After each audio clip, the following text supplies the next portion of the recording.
You gain weight, they complain that you'll be sick. You lose weight, they still gossip about you being sick. Mampintsha, live your life, Ndwana. People will always have something to say. We see this in our society.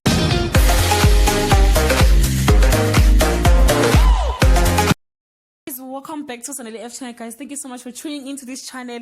Yeah, guys, actually if they lose weight, if they gain weight, they must go to the gym. Yeah, guys, but guys, Mampintsha weight loss raised a few eyebrows, and Tweeps are joking, saying Mampintsha has a twin brother, and some have taken too far by suggesting that his health has taken a knock. In 2015, Mampintsha spoke about his planned weight loss program when DJ Dira encouraged him to hit the gym.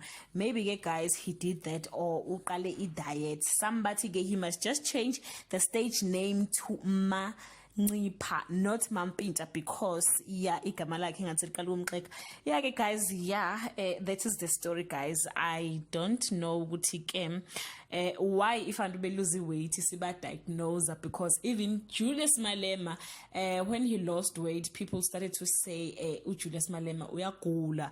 But again, guys, yeah, this is the story. Please share your thought, guys. What is the first thing that comes to your mind if someone lose weight, guys? I love you so much, guys. Leave your comment below. Bye.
Was 1, 2, 3, 4, 5.